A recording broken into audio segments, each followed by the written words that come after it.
Hey mateys, long time no see. Since I reached 100 subs, I decided to do a Q&A in the server.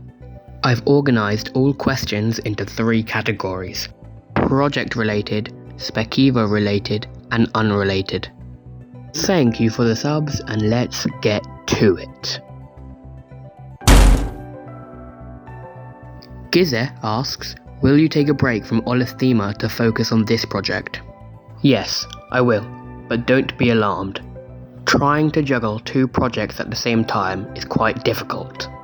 So instead, I've devised a system where I'll work on 1 episode of Zera, then I'll go to work on a section of Olesthema, then I'll go back to a new episode of Zera, then I'll go back to a new episode of Olesthema, and I'll continue like that. This allows me to direct my focus on 1 at a time. Mr. Platt asks, what will you plan to do after you have finished the Zera project? The future is near impossible to predict, meaning I have no set idea of what the future of Zera will look like. However, that's not to say I don't have a rough plan.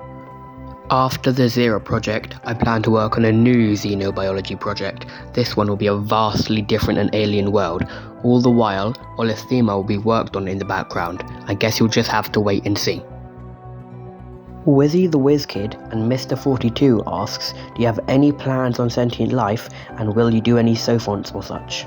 Sapience is a complicated thing, and I'm not fully sure if I want it yet. Whilst complex, it adds a nice touch, or at least I think it does. Whilst I'm open to the possibility, there's no guarantee. Cute Carl asks, what are your favourite creatures on Zera? I love all my children equally, and it would be impossible to choose one. Mr. Platt asks, will you ever go back to Project Centaur? Now that is a name I haven't heard in a while. For those of you who don't know, Centaur was an old project of mine that got cancelled due to a multitude of different reasons. For now, Centaur remains as kind of a fossil, frozen in time. No new updates, no new content. It almost acts as a window into the past, and that's kind of nice. I like that. If I do ever decide to come back to it, it won't just be continuing where we left off, I'll tell you that much.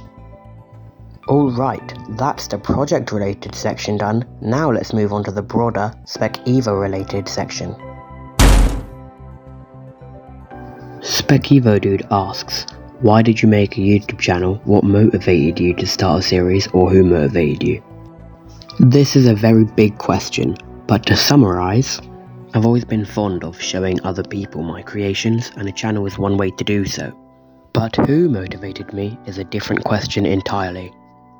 I'm inspired by alien biospheres and other large projects, sure, but motivated? There is only one project out there that has motivated me to such magnitude. That award would have to go to Project Solara. Back when I first found the old series of Verdandara, I was very fond of it, and the more I interacted with it, the more motivated I got to make my own. So to Solara, don't ever stop what you're doing. Without it, Zera wouldn't exist, and I'm very grateful for that. The Sticks asks, will you make a community Spec Evo project? Personally, I'm not very fond of community projects, so as far as I'm aware, no, I don't have any plans to. AC Muncher asks, what Spec Evo project do you hate the most? I don't think I could name a single project I hate. Sure, some are better than others, but none of them I do hate. Every project has something good about it, you just need to look for it. This ties in nicely with the next question. Extra asks, what is your favourite spec project? As I said before, they are all good, although I do have some favourites. Standouts include Verdantara, Makaraji, Rejectus, Rose, Mira, Goliath, Methania, and Alien Biospheres. Todynamite asks, what made you get into Spec Evo, and what are your inspirations art and creature design wise? A long time ago, I was scrolling through YouTube and I saw one of the episodes of Alien Biospheres. I thought it seemed interesting, so I gave it a watch. Then when it was over, I wanted more, so I watched the series. And then when that was over, I wanted even more, so I started researching and googling and looking at stuff similar to it. And then I went down a large rabbit hole and ended up here. And as for art and creature design inspirations, I take them from prehistoric animals, real-world animals, other projects, and just my own imagination. And now for the final category, unrelated. Arachnomander asks, are pterosaurs cringe? No. End of story. And that is the end of this story. That was literally the only question in that category. This was very fun to make, so thank you to anyone who participated.